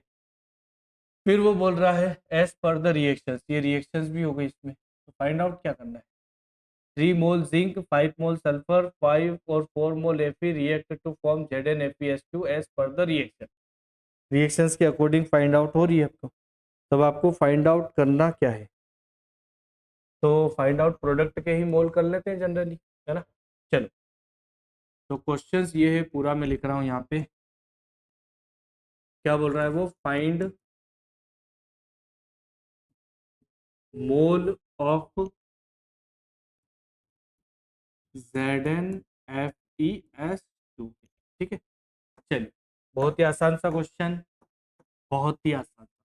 हाँ, तो रिएक्शंस क्या हो रही है, रिएक्शन देख लो, Zn प्लस क्या है Fe प्लस क्या है 2S, और ये कंबाइन हो रहे हैं, और कंबाइन होके किसका फॉर्मेशन कर रहे हैं बेटा, ये फॉर्मेशन कर रहे हैं ZnFeS2 का फॉर्मेशन कर रहे हैं। अब जो गिवन है वो देख लेते हैं, इसके मोल गिवन है आपको कितने, 3 मोल, और इसके मोल गिवन है आपको कितने, 5 मोल, नहीं Fe के कितने हैं, 4। हाँ, Fe के मोल जो है वो कितने गिवन है आपको, 4 मोल है, अरे 4 मोल है किसके, Fe के, और सल्फर के कितने हैं, 5 मोल, ये ध्यान से लिखना। चलिए, पूरी रिएक्शंस में बैलेंस ही है रिएक्शंस, तो अब स्टैंडर्ड लिखो इसके, तो लिए 1 1 1, तो हमें वैल्यू निकालना है किसकी, एक्स की, तो ये हो जाएगा 3 डिवाइडेड बाय 1, ये हो जाएगा 4 डिवाइडेड बाय 1, ये हो जाएगा 5 डिवाइडेड बाय 1 हो जाएगा, ठीक है। बताएं, बताएं क्या होगा, है ना। 3, अच्छा इसके रुको रुको रुको रुको रुको रुको रुको रुको रुको, ये गलती हो गई, ये जो है इसके लिए कितना है, 2 है ना, ये 2 है, तो आप इसको क्या करोगे, डिवाइड करना पड़ेगा। ये 5 डिवाइडेड बाय कितना आ गया है बेटा, 2 आ गया, मतलब ये आ रहा है 2.5, सबसे कम वैल्यू आ गई है। और अगर ये सबसे कम वैल्यू है तो ये हमारा क्या हो गया, लिमिटिंग रिएजेंट, बस लिमिटिंग रिएजेंट फाइंड आउट हो गया, अब तो कुछ भी पूछ ले वो। तो as per the reaction ZnFeS2 कितना फॉर्म हो रहा है, हमें क्या निकालना है, मोल निकालना है ZnFeS। तो स्टैंडर्ड लिख दो, इसका स्टैंडर्ड कितना हो गया, 1, और इसके आपकी वैल्यू फाइंड आउट करनी है किसकी, मोल की वैल्यू जो है वो आपको क्या करना है, इसमें फाइंड आउट करना है। बताएं, मोल की जो वैल्यू है वो आपको क्या करना है बेटा, फाइंड आउट करना है। क्या करूं मैं, क्रॉस कर दूं, क्या करूं मैं, क्रॉस कर दूं, बोलो बोलो जल्दी बोल भाई, कर सकते। तो मोल ऑफ ZnFeS2 इक्वल, हमें सोल्व किससे करना है, इसी से ना, तो 5 into 1 divided by 2, 5 into 1 divided by 2 कितना हो गया, 2.5 मोल। देख रहा है विनोद, कितनी आसानी से आप क्वेश्चंस को सॉल्व कर सकते हैं, बस हमारे पास में एक स्टेप बढ़ गई, ठीक है। चलो, तो अब आप इसको सॉल्व करने की कोशिश करें, ट्राई टू सॉल्व।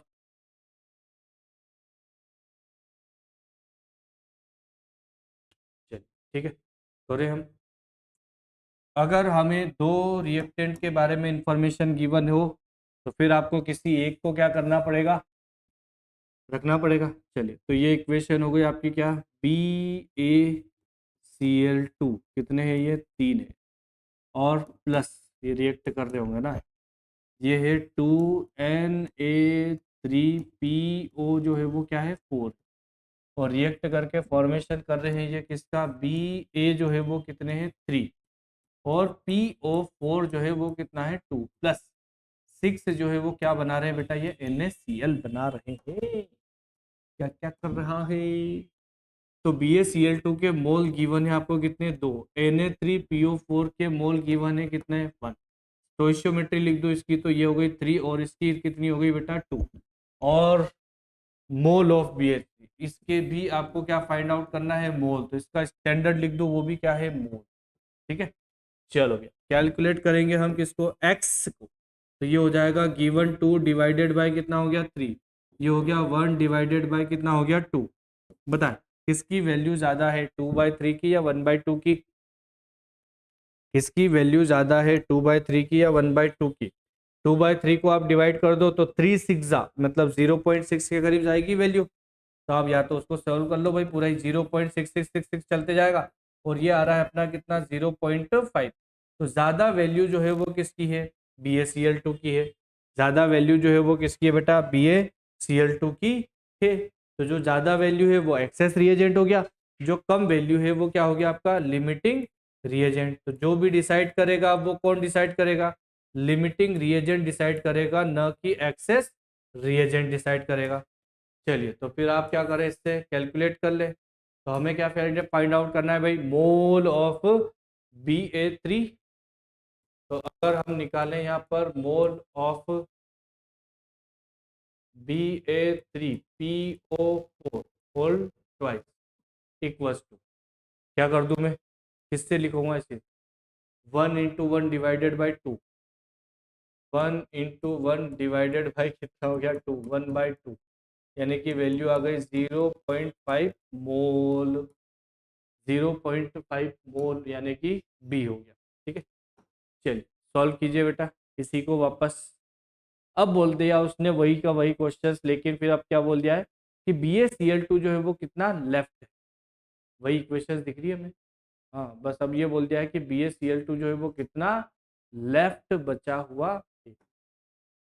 चलो करो क्वेश्चन, इसी को मैं सोल्व कर देता हूँ यहीं पर, है ना, कि आखिर BaCl2 जो है वो कितना रिमेनिंग है ना, कि BaCl2 जो है वो कितना रिमेनिंग बचा हुआ है। नेक्स्ट क्वेश्चन वाला है ना। हाँ तो मैं लिख रहा हूँ यहाँ पे मोल्स किसके, रिमेनिंग, और रिमेनिंग मोल्स किसके निकालेंगे हम यहाँ पे, जो एक्सेस में हो। एक्सेस में कौन है बेटा, BaCl2 है। ठीक है, तो BaCl2 के एक्सेस में कितना प्रेजेंट होगा, तो इसके लिए आपको क्या करना पड़ेगा, इसके लिए आपको करना पड़ेगा कि आखिर इसने कितना रिएक्ट कर चुका होगा। तो पहले आप क्या निकालो, मोल निकाल लो इसके, कौन से, इनिशियल, माइनस कर दो मोल कौन से बेटा, जो इसने रिएक्ट कर चुके हैं। ठीक है, तो इनिशियल मोल तो हमें दिख रहे हैं BaCl2 के कितने हैं, 2, है ना, इनिशियल मोल तो आपको दिख रहे हैं BaCl2 के कितने हैं, 2 है। अब आप देख लो कि रिएक्टेड मोल कितने हैं, तो रिएक्टेड मोल में क्या देखना हमें, तो फिर इसको भूल जाओ जो गिवन है आप, है ना, अलग से आप इसको कैलकुलेट करें। ठीक है, चलिए तो इसको कैलकुलेट करूँ तो ये क्या हो गया, लिमिटिंग रिएजेंट से करूंगा, 1 × 3 डिवाइडेड बाई 2, तो ये हो गया 1 × 3 डिवाइडेड बाई कितना हो गया भाई 2। आगे क्या हो गया फिर ये 2 माइनस 3/2, 3/2 को क्या लिखो 1.5, यानी कि ये भी कितना आ रहा है 1.5 मोल है। ठीक है, चलो इसका भी आंसर जो है वो कितना आ गया, 1 नहीं है, 0 है ना, ये वो तो ऑप्शन में ही नहीं है 1.5, तो कैसे निकाल दिया भाई, 0 क्या है ये, 0.5 है। चलिए नेक्स्ट क्वेश्चन सॉल्व करने की कोशिश कीजिए। 16 ग्राम जो है वो हाइड्रोजन है और 80 ग्राम जो है कौन है, ऑक्सीजन। दोनों की वैल्यू दे दी आपको वापस फिर से। अब इन दोनों की वैल्यू से आपको क्या करना है, फाइंड आउट करना है। चलो आप तो पॉज करके सॉल्व करने की कोशिश करा करो, नहीं तो फिर आप बाद में इसको देखा कीजिए ना। चलो तो रिएक्शंस लिख लो, सबसे पहले तो हाइड्रोजन और ऑक्सीजन वाली। तो रिएक्शंस कुछ इस तरह से हो रही होगी, H2+O2 है, रिएक्शंस भी गिवन ही है आपको। तो ये बना रहा है किसको, 2H2O को बना रहा है, और ये H2 जो है वो दे दिया है आपको कितना बेटा, 16 ग्राम। ऑक्सीजन जो है वो दे दिया है आपको कितना, 80 ग्राम, है ना, मास में दिया है। और वेट ऑफ वाटर, इसका भी आपको क्या करना है, वेट ही फाइंड आउट करना है, वेट फाइंड आउट करना है। ऑप्शंस में मोल दिया है, ऑप्शंस में मोल दिया है, और वेट आपको क्या करना है, फाइंड फाइंड आउट करना है।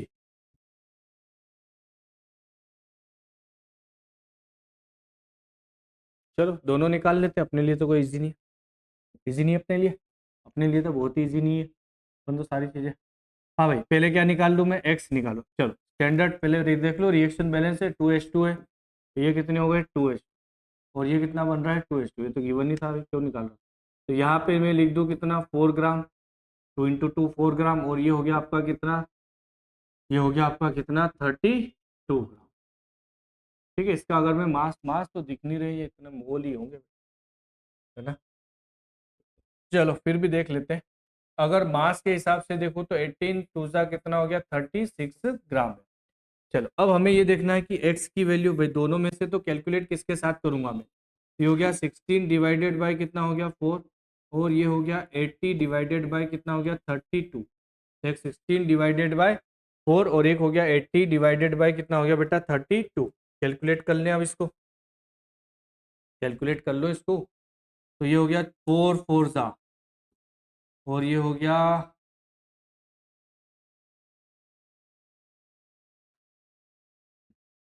16 से डिवाइड कर दो इसको। ये हो गया 16 5 सा, और ये हो गया 16 2 सा 32। मतलब 5 डिवाइडेड बाय कितना आ रहा है 2। तो ये तो आ गया है 4, और ये आ रहा है आपका 2.5, मतलब एक्सेस में ये हो गया।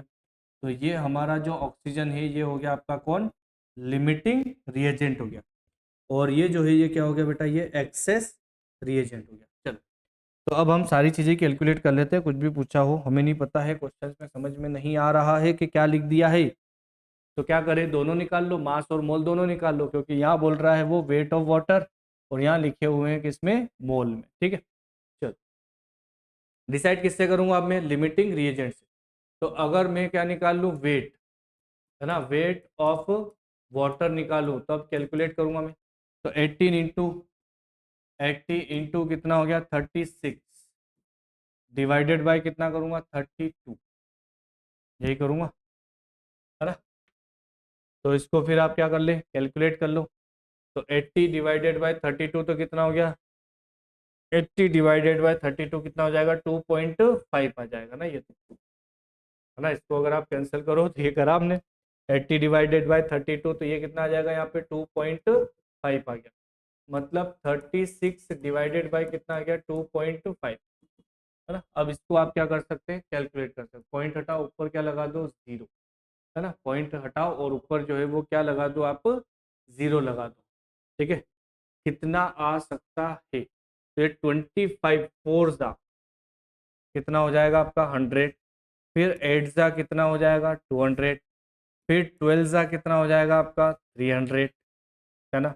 मतलब उसने वेट तो नहीं पूछा है, ठीक है, क्या पूछा होगा, मोल ही पूछे होंगे। चलो तो हम निकाल लेते हैं अब क्या, मोल ऑफ H2O। अगर मोल निकालूंगा तो ऊपर 36 की जगह पर, 36 की जगह पर कितना लिखूंगा मैं, 2 लिखूंगा ना।